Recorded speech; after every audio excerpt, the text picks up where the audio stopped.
Hey folks, welcome to today's video.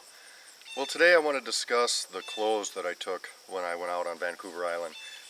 Some of the pros and the cons of the clothes that I wore and how they held up.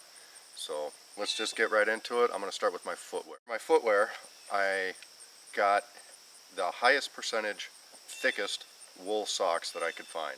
I think that, they were REI brand or whatever, we had to purchase this stuff ourselves. It wasn't like they gave us all this stuff. So I had to try and I wanted to use stuff that I had proven, that had been proven to me before.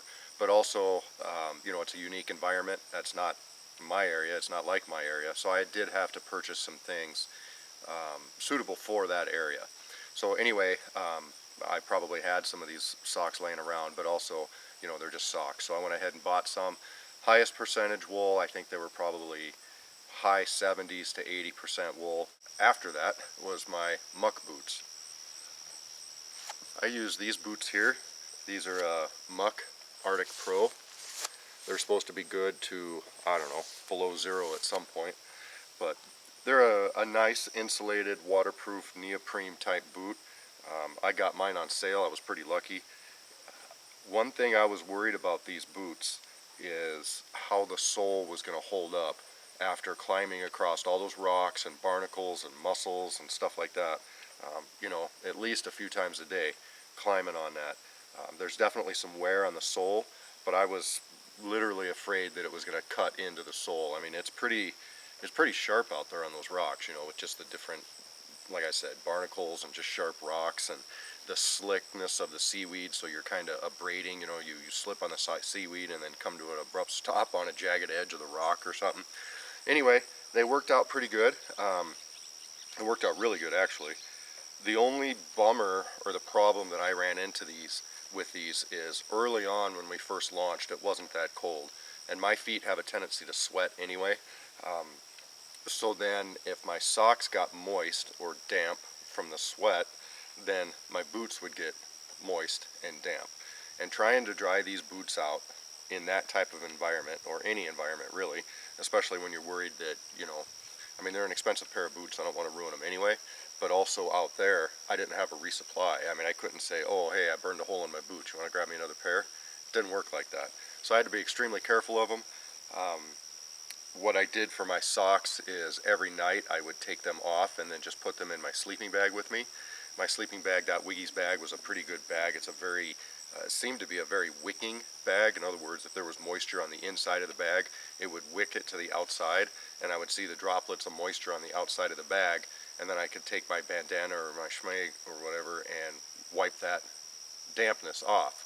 And it dried my socks every night. I was able to rotate through my socks and keep them dry, and there you go. So as it got colder, my feet got colder because, first of all, I still am dealing a little bit of an issue with that Lost Hunter video where I got a little frost nip on the end of my toe, but also just with the dampness of not being able to dry them out. So what I would do is I would put my feet next to if I wore them for a little bit and then I could feel my feet getting cold, I'd sit down, make a fire, and put my feet up next to the fire, dry my socks off, get them really toasty warm, shove them back in my boots, and then they were good for basically the whole day. I did not want to take any chances, like I said, about melting a hole in these boots, so I did not put any effort into drying them other than air drying. I've talked to some of the other folks. They said they heated up rocks and put them inside their boots. I was just very worried about that my luck, I'd have burnt a hole in them, and that's just the way it is. So I didn't even want to mess with them. I didn't even get them that close to the fire. I tried to be real careful, and that cedar wood really pops, and I just wanted to be real conscious. You screw up your boots in a situation like that, and you're going to be in a world of hurt. So I had to be, crawling in and out of the tide and stuff. I didn't want my feet getting wet. But they worked out good. Wool socks, Arctic Pro muck boots. After that, basically what I did is I packed a pair of long underwear, merino wool, semi-lightweight long underwear. Now, I thought that those would be just fine. I do have a pair of thicker polypro type long underwear, but in my area, with the clothes that I packed, I don't need to start wearing long underwear until it gets approaching 0 degrees. So I figured those, that was a bonus basically. I knew that I could stay out there even without long underwear on with the clothes that I packed down to a pretty low temperature. The one thing that I didn't factor in was how the lack of calories would affect that. So like I said, hindsight being 2020, I should have packed a little heavier pair of long underwear. Having said that, those long underwear worked just fine. I mean, they were great.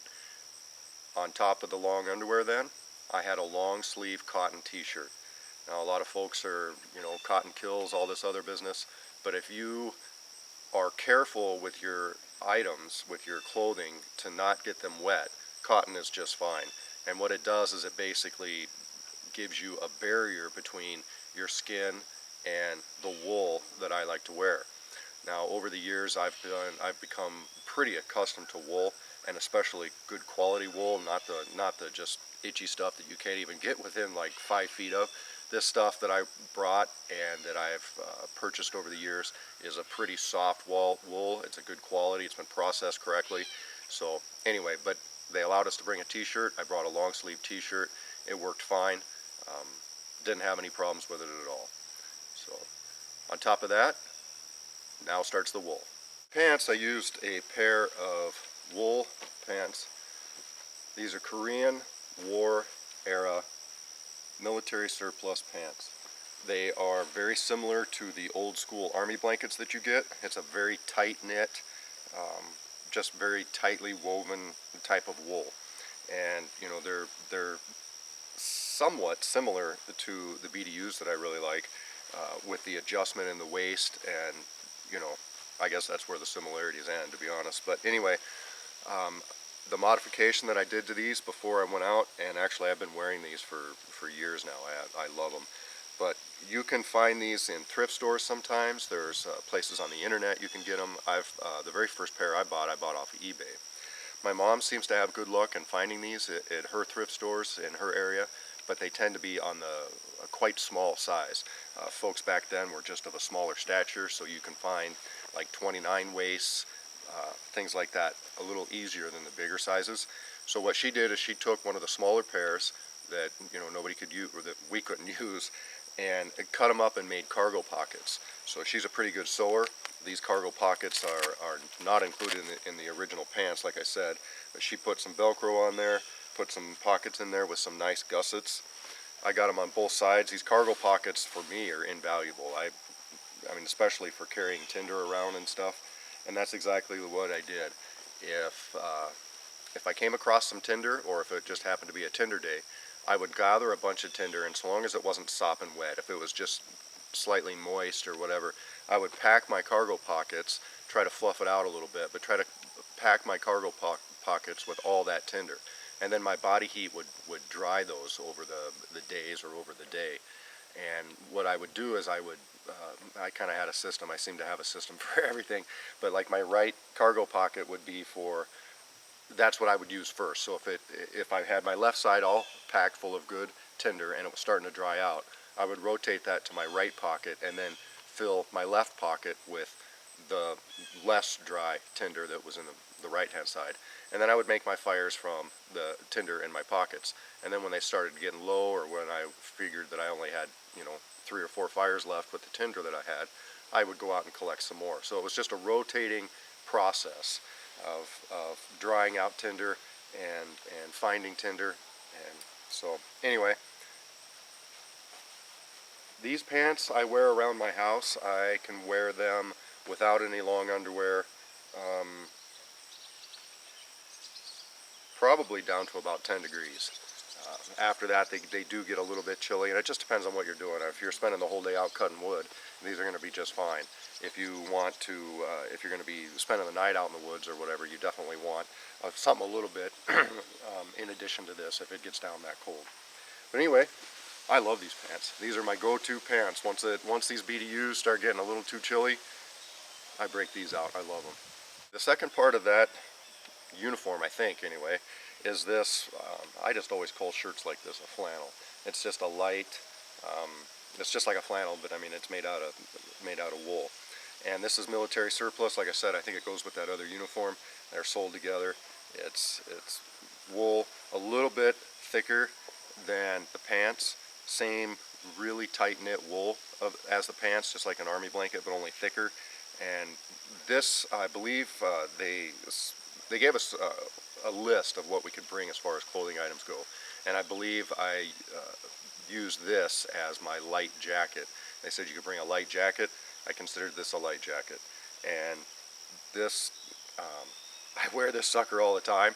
The only thing I wish this was just a little bit longer in the waist.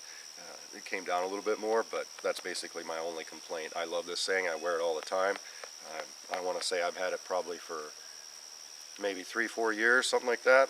And once again, with this wool, this does not seem to itch me. I don't know if I've just become accustomed to it over the years or what, but I mean, the pants on my bare skin don't itch. These don't itch, even if I just wear this with no, like if I didn't have that cotton t-shirt on or whatever. I don't know, I like it. Once again, Korean War era military surplus, 100% wool, nice little light jacket. Those were basically my base layers. The pants I wore all the time, that light jacket I wore all the time. As it started getting colder, I used my merino wool underwear the whole time. And then when it started getting cold, this is what I broke out here. I've had this shirt now, I want to say at least 4 or 5 years, something like that. I met this lady at a local rendezvous, and she had all these racks of different wool shirts that she had made. She makes them in all different styles, colors. She gets the wool in bulk from Faribault woolen mills, and she makes these shirts. And mostly she makes them for, like, you know, the rendezvous. There's a trapper style, you know, a bunch of different styles. She can make basically whatever you want. And I saw a shirt there, but I told her, I said, I want it the heaviest wool that you have. So I kept in contact with her. She doesn't have a website. She just has an email and a phone number.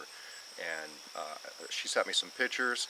I told her, you know, I like the design of this shirt. I said, I want the heaviest wool that you can get. And she made this shirt and sent it to me.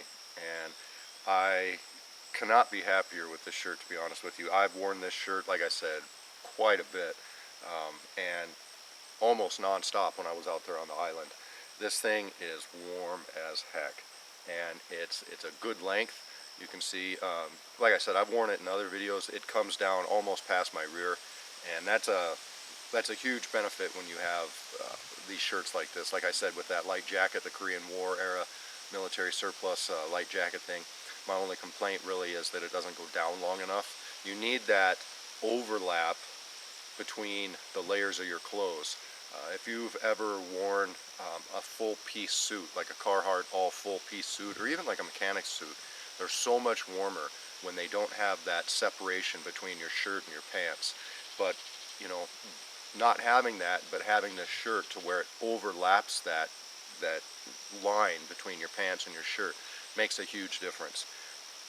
This thing has held up phenomenally, and I mean, I just can't say enough good things about it. It's I've worn the living heck out of this thing. This thing is super warm. When I'm home here, I wear this most times. You know, I'll wear the Korean War outfit and then put this over the top of it, and man, I'm good down to some pretty cold weather. And once again, depending on what you're doing. If you're cutting wood, usually I have to shed this if I'm cutting wood. But if I'm just, you know, trekking through the woods, going slow, looking at things, this shirt is just phenomenal. Like I said, I just can't say enough good things about it. It's got a huge collar so that it can wrap around my neck during the windy days and prevent the cold from getting to my neck.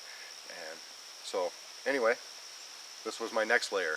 And this is primarily, this was, I knew, gonna be the thing that I went to most often. In other words, I did have one more article of clothing that I knew I could fall back on in addition to this if it got really cold. But, you know, I'm used to these Minnesota temperatures. I knew this was gonna work out. Now, as far as getting it wet, I made darn sure not to get this wet. Would it have hurt it or ruined it? No, but I just didn't want my clothes to get wet. I was pretty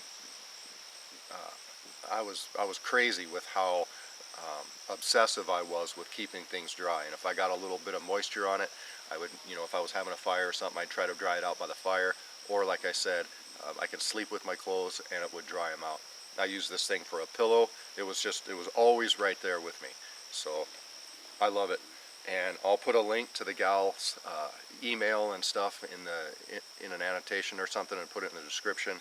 Primitive Spirit is her company's name, and like I said, she doesn't have a website or anything, just an email. But if you're looking for some wool garments, I highly recommend getting a hold of her and seeing what she's got, because she makes some good quality stuff. Last article of clothing that I took out with me, this is the infamous Boreal shirt from Leicester River Bushcraft, and also Empire Wool and Canvas makes them. I believe Empire Wool and Canvas makes the 80-20, 80% wool, 20% nylon, and then Leicester River, I believe, is where you get the 100% wool ones. Mine's an 80-20. I love this shirt.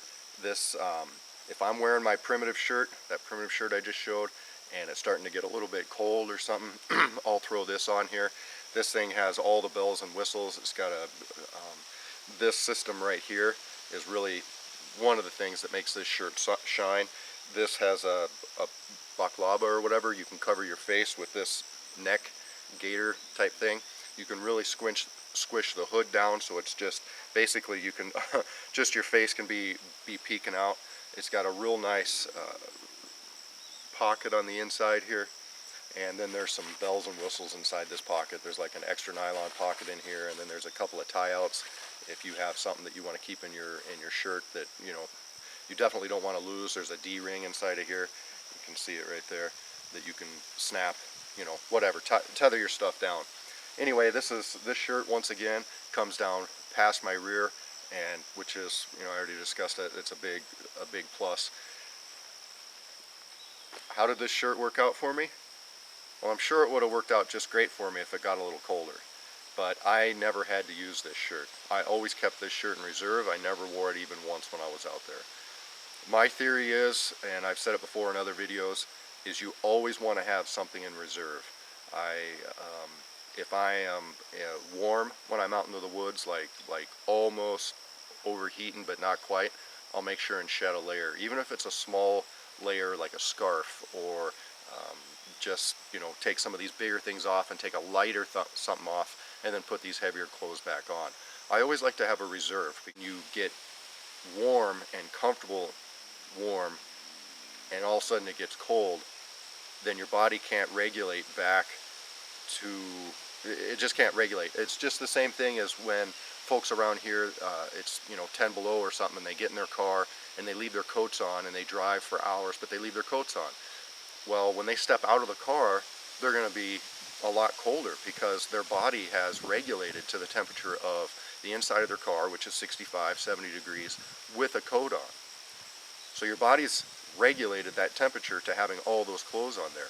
Well, if you start getting warm and you strip your clothes off, your body's going to regulate to that car, you know, 65, 70 degrees without your coat on. So when you step outside again, you have something to put on. And it's a game of thermal regulation. So anyway, I never got cold enough. I got a little bit cold, and, you know, would think, do I need this shirt? No, all I have to do is get up and maybe process a little bit of wood, maybe get, you know, my blood moving a little bit, or maybe I'm making a stew, so I've got a fire going. Well, I'll just go by the fire, warm my hands up real quick or something, and then, you know, step away from the fire and continue doing whatever it is I'm doing. So it's a great garment. I've worn it. I've had this one for quite a while as well. I wear it every year, but I never had to wear it when I was out there. But it was a great peace of mind knowing that I had this shirt in reserve. One last thing about that Boreal shirt. If you are in contact with Nicole or Dave or Jose, I believe they all had that Boreal shirt. They all wore it. They loved it. Dave wore his all the time, and he said he loved it. So anyway, they're spendy, but they're a good, high quality product. So there you go. All right, well, now we're coming down to my outermost layers, and that's my rain gear. So I had a pair of Gore-Tex rain pants. These are military surplus as well. These are called trousers, extended cold weather. Now, The military's idea of extreme cold weather and my idea of extreme cold weather seem to be off quite a bit. These are just a standard pair of rain pants to me. They certainly aren't lined. They're just Gore-Tex rain pants. And these pants worked out really well for me. They've got zippers. Anytime you have a zipper, you're going to have a weak point, okay, with rain gear.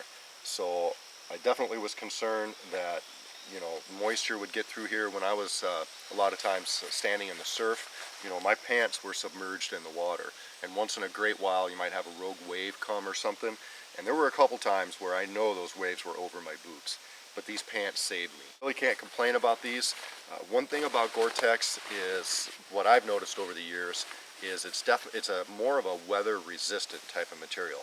Weather resistant kind of to the extreme, but not waterproof. And that's just my experience with Gore-Tex. These are as close to waterproof as you can get without getting one of those suits like the professional fishermen wear, where it's just a rubberized pants and shirt. These, I do notice that if I sit like on a log that has moss that's soaked with water or something, I can for sure feel the conduction through the ground even with my pants on, but it almost feels like it's getting a little bit clammy, so the moisture is going through these. Now it's not going through, from my experience, it doesn't seem like it's going through in liquid form, it's going through in a vapor form. So Gore-Tex with vapors, it will penetrate. Now I know that there are treatments for Gore-Tex, you can retreat them, you can do a lot of different things. I think these need to be retreated, but I really never had a problem with them. If I was sitting down, I tried to make sure I was sitting down on a bare log without moss, or you know, I sat down on my bucket that didn't have pooled water on it, and then I was fine. Even when it wasn't raining, I wore these pants. Everything was soaked. Even if it hadn't rained for a couple of days, the ferns, the moss on the logs, everything still had a lot of moisture in it. So even if I didn't have my raincoat on, if I was, you know, going to the river or something, I knew that I had to pass through waist-high brush that was probably wet. So I always wore these just to keep my pants dry, and like I said, I didn't have a problem with them. I liked them a lot. My raincoat, this is part of that system, the extreme cold weather deal. Like I said, the military's idea of extreme cold weather and my idea of extreme cold weather seem to be pretty far apart. But basically, just a, you know, Gore-Tex raincoat. Like I was saying before, I had to purchase these items before I left or have them already. And I already had a coat like this, and I had those are my pants there. So what I did is, just to double check to make sure everything was kosher with this, is I wore all my clothes in the shower and lifted my arms up and did whatever I could do to see if it would, the water would come in. On my coat, this is not my coat, but this is the one I took. So there's these vent zippers in the sleeve, and you know, obviously if you're the military, I guess, you know, if you're out walking, packing, and doing what military folks do, you can overheat pretty quickly. So these zippers are to help facilitate you cooling down. The only problem is like I said, anytime you have a zipper in a waterproof type garment, that's going to be your weak point. So in my coat, when I lifted my arm up, the whole inside of my arm got soaked. So I was scrambling a week or two before I left, and I contacted a real good friend of mine, Justin Wolf, Briar Wolf on YouTube, and he has a few of these. So he took a couple of them, wore them in the shower, picked the best one, and sent it to me. He said, I wore it in the shower, I lifted my arms up, no water came in, nothing. So I took this coat out. This coat worked really good for a while, but then it just started raining and raining and raining, and I couldn't dry off my coat. That was the one thing that was getting wet. My inner garments were staying dry. I'd get a little bit of dampness, a little bit of moisture, and then I would be real careful and make sure and dry those off. But my raincoat was always soaked, always soaked. And the funny thing is with this extreme cold weather gear, what makes it extreme cold weather is this nylon on the inside. Now it may be a little bit of thicker Gore-Tex, I don't think it is, but anyway, this nylon lining on the inside of this coat. This coat used to be lined with this nylon everywhere. Climbing through the brush, you know, you're trying to be careful about how much you lift your arms up, but sometimes you got to lift a branch out of your way. So I started getting moisture absorbing in this nylon material that was wicking up my shirt sleeves. It was wicking from my waist up, my pants, my waistline was starting to get damp, my shirt was starting to get damp.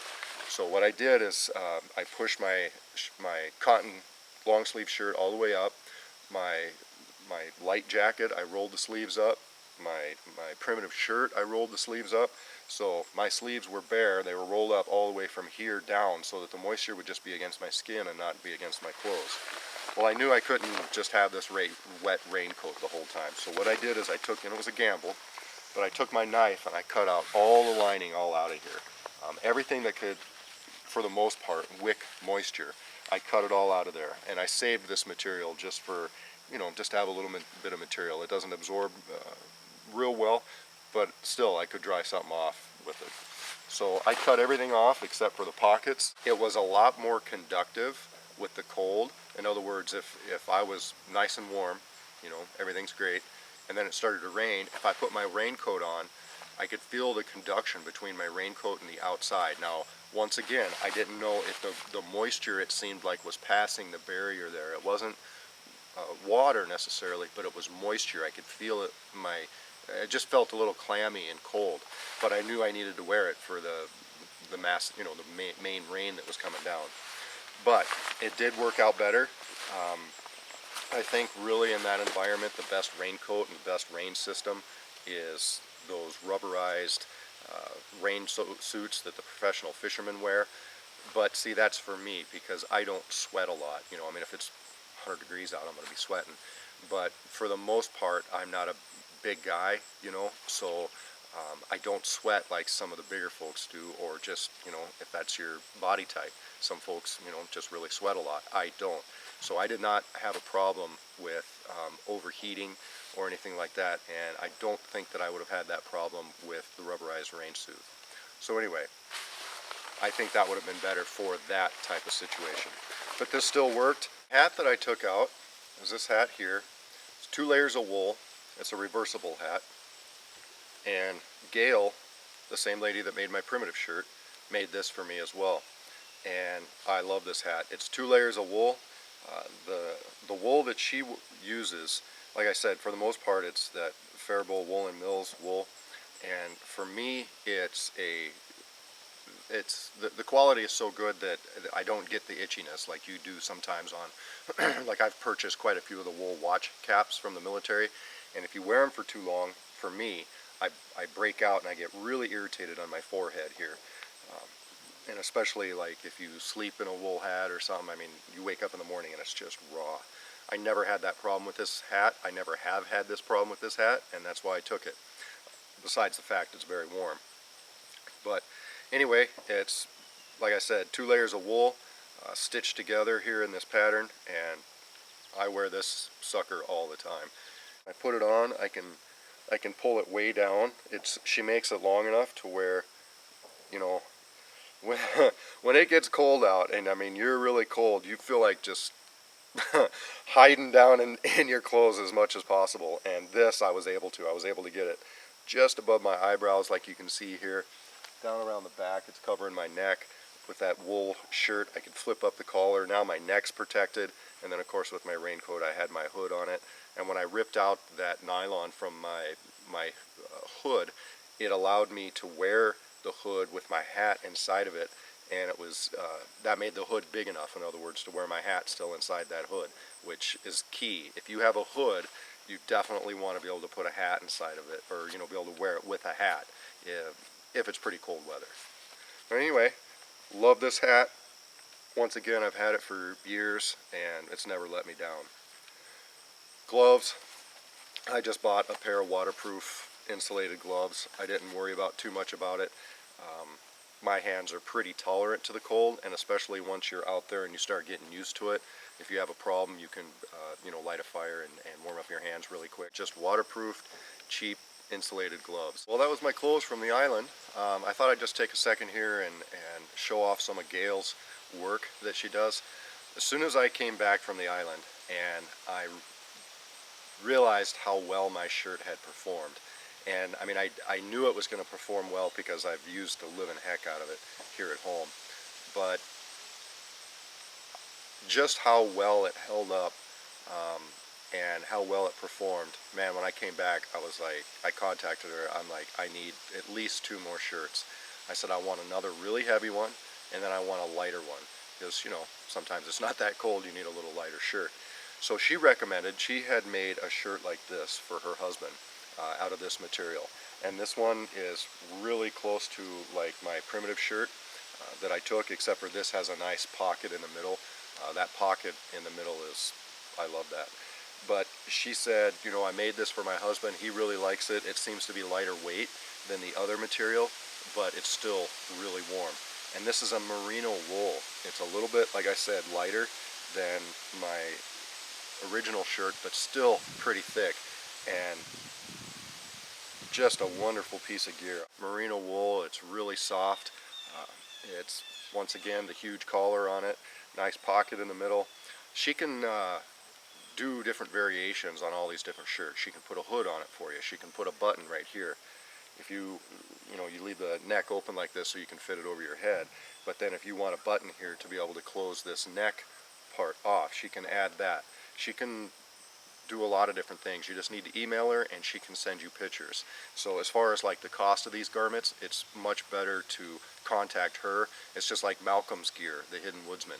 You contact him directly because there's so many add-ons or takeaways that he can do that will make the price fluctuate. But I will say that compared to a lot of other folks' products, her prices are definitely reasonable. So she makes real high quality gear at what I consider to be a reasonable price. So if you're interested in wool, you wanted to check her out for sure. So this is the other shirt I had Gail make for me. Like I said, as soon as I came back, there was a few people I contacted. I contacted LT Wright and I contacted Gail. I had her do some mods on this one, but I mean, I love this. I wore this all last winter. Huge pocket on the inside, plus another pocket that's kind of like a cell phone pocket, or you could put whatever. It's just another hidden pocket inside this pocket. I told her, once again, really heavy wool, which this is really heavy wool. I told her I wanted a hood, and a nice hood with a drawstring on it. This hood is huge.